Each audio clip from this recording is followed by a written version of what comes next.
Hey everybody, another GMG review. Today we're taking a look at the HERNKYN YAEGIRS data card set for Kill Team 2024, the new edition of Games Workshop's 40K skirmish game, which was kindly sent as complimentary review copies for us to check out. So the HERNKYN YAEGIRS are the kind of like gunfighting team of like explorers that were in the Beta Decima series of Kill Team that was sort of like the last wave of Kill Team to come out. And our 10 model kill team, which have access to infiltration and seek and destroy. And this card deck gets you everything that would come in one of the dossier books. So it's an exact version of like the rules section of the Highstorm dossier book for this particular kill team.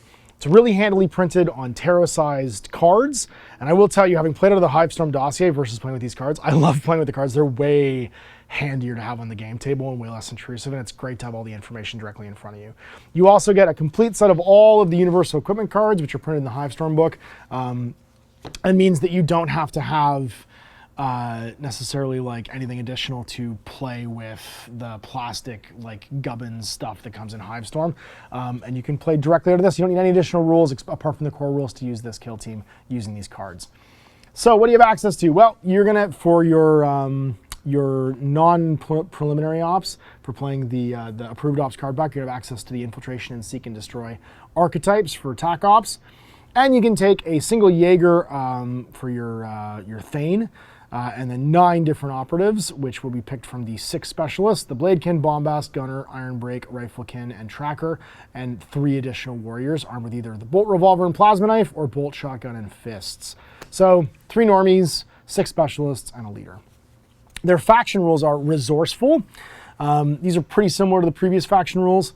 You are self-sufficient specialists. You, in the Ready Step Beat strategy phase after the first turn, you gain a resourceful point determined by the number of operatives still in the kill zone that aren't within control range of the enemy. So you can't be in melee. At the end of each turning point, discard your resource points. So if you have 6 or more, you get 2 resource points. Down to 2, down to 0. Whenever a friendly operative that isn't within control range is activated, you can spend a resource point to either add 1 to your APL or gain D3 plus 1 lost wounds. So 2 guys at the start of the game are going to be able to have that happen twice. And then as you lose guys, you get less resourceful, basically. When you're down to 2 models, you have 0 resource points left. And then finally, your Dauntless Explorers. In the first turning point, each friendly HERNKYN Jaeger operative wholly within your drop zone can immediately perform a free reposition, but you must stay within 4 of your drop zone. This is handy because your core movement of reposition is only 5 inches. So you're slow by kill team standards, and that's going to let you set foot on new worlds and basically push out into the drop zone early on in the game. So pretty handy. Then we've got our strategic ploys. These are our like round long strategic ploys that we can do. We have hidden engagement. When our friendly HERNKYN Jaeger operative is shooting, if it's in cover from the target's perspective, its weapons have the balance special rule. Note that your opponent still determines targeting lines based upon whatever point your operative's base.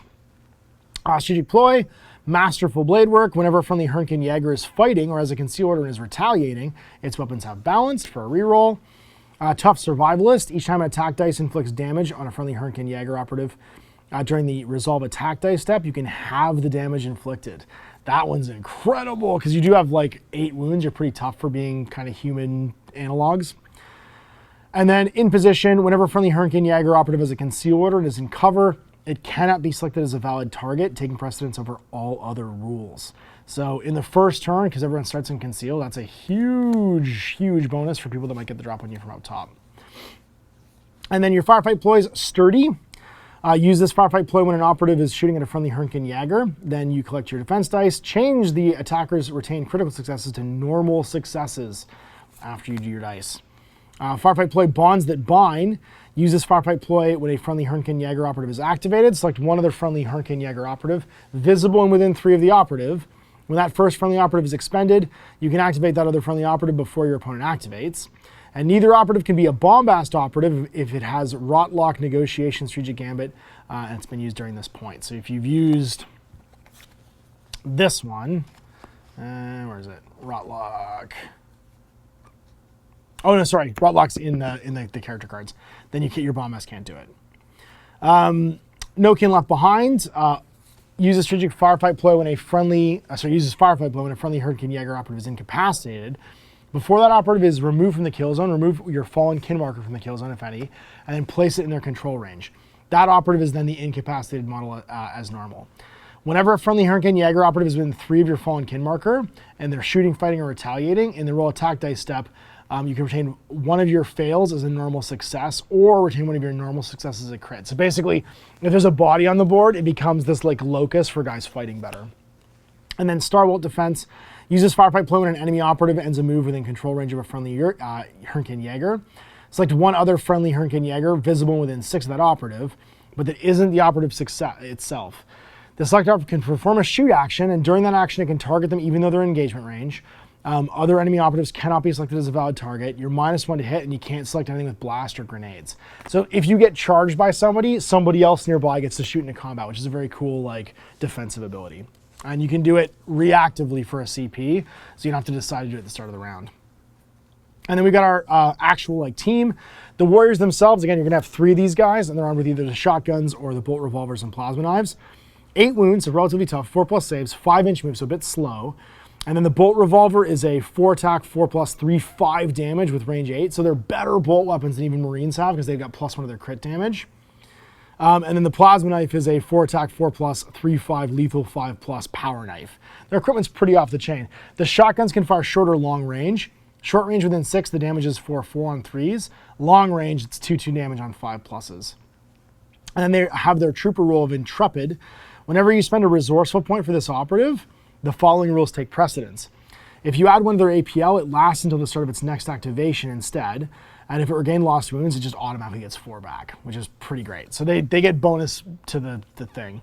And you can do it on somebody. If it starts until its next activation, you don't remove it at the end of the turn. And then Jaeger Thane, bolt revolver. He's got an extra wound, bolt shotgun or plasma knife. So he's got the same equipment as the troopers. He's just an extra wound guy. And then he's a veteran adventurer. In the ready step of each strategy phase, if this operative isn't within control range of the enemy, you gain a resourceful point, so you get an extra one, no matter what. And then outright conviction, the first time this operative would be incapacitated during the battle. It's not incapacitated, has 1 wound left, and cannot be incapacitated for the remainder of the action. All remaining attack dice are discarded. So you cannot kill him in one go the first time he's incapacitated, which is awesome, because he's just that tough. Interestingly, he doesn't have 3 APL though and can't support, so he's a little less like commandy than some commanders in this update to the game. We have our Riflekin. He's got a magna coil rifle, so it's either concealed, which is a new rule for this concealed position. The first time you fire it, it's silent. The rest, like after that, if it's not like typically a silent weapon, I think the Orc Commando Sniper Boy and the new Aquilon Tempestor Drop Trooper have this rule. You can shoot with the silent profile. After that, you have to use the mobile and stationary profile. So 4 attacks, 2+, 3/3, devastating 3, piercing 1, silent, and heavy. And if you're doing mobile, you're only piercing 1 on 3s with 3/4 damage. But if you're stationary, you get back the devastating 3, heavy, and piercing 1 for 4 shots on 2s. You've also got a Wavework Cloak. Ignore the saturate rule, and if you retain any cover saves, you get an additional cover save, or you can take a crit save instead. The Tracker, he's got a Sinner Handbow, which is silent all the time, 4 attacks, 4+, 3/5 damage. Doesn't have a range restriction, which is very cool. And then a Throwing Hatchet, range 6, limited 1, rending, and silent. I love these guys. 3+, 3/5 damage. He's got his actual hatchet in melee as well. He's got a Pan Spectral Visor. He always has Seek Light, and the operative cannot be obscured. And then Tracker, whenever this operative is shooting against or fighting against an expended operative within 6, this operative's weapons have the punishing weapon rule. Your Iron Break, he's got his Bolt Revival and his Entrenching Tool for 4 attacks, 3/4 damage. He's got a Minefield. You have 5 minefield markers for the battle. On the reverse side, 3 of these are Hypex mines, see right, and 2 are blank. Set up all your minefield markers as if they were 1 item of equipment, so during the equipment setup part of the turn. Each must be set up with the reverse side down. The specifics aren't revealed, and more than 2 from other markers and access points, and more than 6 from your opponent's drops one. So along the middle of the table, typically. Whenever this operative is readied, if it's not in control range of enemy operatives, you can reset one of your flip mine markers that's within its control range, so you flip it back over. Hypex mines. Whenever one of your reverse side down minefields is both within an enemy operative's control range and not within a friendly HERNKYN Jaeger's control range, if it's blank, there's no effect. If it's a Hypex mine, inflict 3 damage on that enemy operative and then roll a d6. If the result's less than the opponent's save stat, inflict additional damage equal to the dice roll. If it isn't incapacitated, end its action, if any, even if the action's effects aren't fulfilled. If it cannot be placed, move it to a minimum amount to do so. And regardless, this marker isn't removed. So like your Hypex mines are like, you kind of have like a little det cord thing. When you activate, you can blow them up. So you kind of seed the table with them and then blow them up as the game goes on. Very powerful, so you want to keep him safe and alive. Your Bombax has Rotlock revolvers. They're a strategic gambit. This operative can immediately perform a free shoot action during the strategy phase. You can change its order to engage to do so. And these revolvers are 4 attacks, 3+, 3/5 damage, range 9, ceaseless, and lethal 5+. And he's got his fists. He's a brazen killer. Whenever this operative incapacitates an enemy operative with its Rotlock revolvers, roll 1d6 separately for each enemy operative visible and within 2 of that enemy operative. If the result's higher than the other operative's APL stat, remove 1 APL stat until the end of its next activation. That's crazy. So the lower your APL, so basically it's on a 3+, you're gonna remove an APL from somebody because you're very scary. And then your Jaeger Bladekin, this is your knife fighter. They've got dual plasma knives. So they've got the ability to throw them on 3+, 3/5 damage, range 6, lethal 5+, limited and silent. And then in melee, you're ceaseless and lethal 5+. This operative can charge out a conceal, a lot like the Orc Commandos can. And then irrepressible hardiness. If this operative is incapacitated during the fight action, you can strike the enemy operative in sequence with one of your unresolved successes before you're removed from the kill zone, because you're just scary. And then you get your gunner. He's got his APM launcher, which is either armor piercing, breaching, or high explosive. So armor piercing is going to be 4 attacks, 4/5 damage.